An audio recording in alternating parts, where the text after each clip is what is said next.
sobre ele. E também vou falar da importância, né, principalmente da importância de você entender esse princípio e como que você vai chegar mais próximo de um desenvolvedor pleno, né? Como que você vai chegar mais próximo a se tornar um desenvolvedor pleno, simplesmente usando esse princípio, usando, abusando todos os dias, a todo momento, porque esse princípio ele é muito importante, tá? Bom, a primeira coisa é o que é esse LSP, né? O que é esse princípio da substituição de Liskov? Esse princípio da substituição de Liskov é um princípio que vem do SOLID, S-O-L-I-D. O SOLID é um conjunto de princípios, virou um acrônimo, né? É um conjunto de princípios que juntos formam um acrônimo que ele ajuda você a ter boas práticas de programação e deixa o seu código mais escalável, mais fácil de testar e também com muito mais manutenção, né? Então você consegue dar uma manutenção melhor ao seu código se você aplicar os princípios do SOLID, né?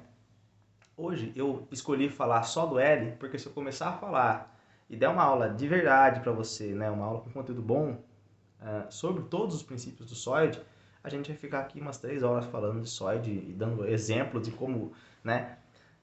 Então, por esse motivo, eu escolhi falar sobre o LSP, que também é um dos princípios mais complexos, vamos dizer assim, que eu percebo que a galera tem mais dificuldade, tá? Bom, e o que é esse princípio de substituição? Ele tem uma definição bem difícil, que eu vou ter, eu não consigo decorar essa definição, depois eu vou até ler ela para você, mas basicamente o princípio de Liskov, ele fala que você tem uma classe pai e você tem uma classe filha. Então, a classe filha, ela herda, né, da classe pai, e quando ela faz isso, se você pegar a classe pai e substituir pela classe filha, você consegue ter uma substituição, você pode fazer isso sem grandes problemas. Tá, então o que significa? Significa que se eu pegar uma classe, vou repetir o conceito para ficar mais claro. Eu pego uma classe pai, tá? Uma classe pai, eu tenho uma classe filha. E eu estou implementando um método da classe filha e a classe pai, ela pode ser substituível pela classe filha. Então, se você quiser fazer uma modificação no código, você consegue fazer isso sem muitos problemas. É isso que o princípio diz. Então, qual que é a base teórica disso? Um exemplo mais teórico, mas vamos dizer assim, um exemplo mais claro disso daí. Imagina que você tem uma classe chamada shape. E dentro dessa classe, você tem um método calculate. Então, você estende a classe pi, shape, né, para classes filhas. Por exemplo, você estende para circle, você estende para retângulo. Eu não sei falar retângulo em inglês, então vai retângulo. Você estende para círculo e retângulo. Tá. A classe pi, ela tem o método calculate, então basicamente as filhas também poderão usar esse método calculate, né? Nesse momento, se você pegar a classe filha e tirá-la do código, a classe pi vai conseguir substituir a classe filha. Então seria basicamente nessa linha de raciocínio que você vai conseguir aplicar o princípio LSP, tá? Bom, eu estou com o meu notebook aqui e eu vou ler para você a definição do princípio de LSP. Então a definição é,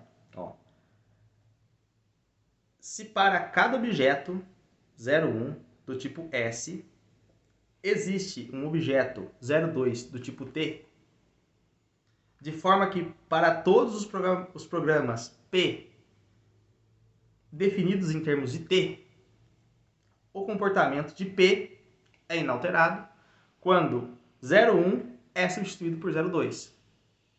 Então, S é um subtipo de T. Então, essa é a definição da Bárbara.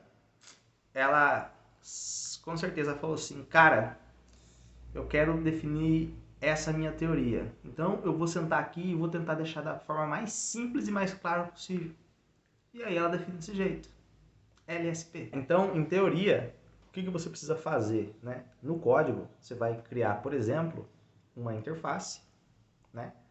E uma boa maneira de usar é justamente essa. Você cria uma interface e tem os métodos né, daquela interface. Então você cria a interface shape com o método, né, dentro da interface calculate, e aí todas as classes que implementam essa interface, elas estarão com a mesma assinatura, né?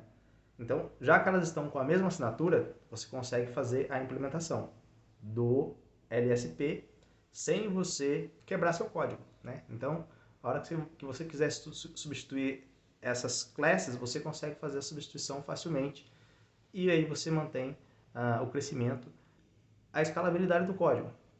Uma coisa também importante de você entender quando você for aplicar o LSP é a questão de encapsulamento, tá?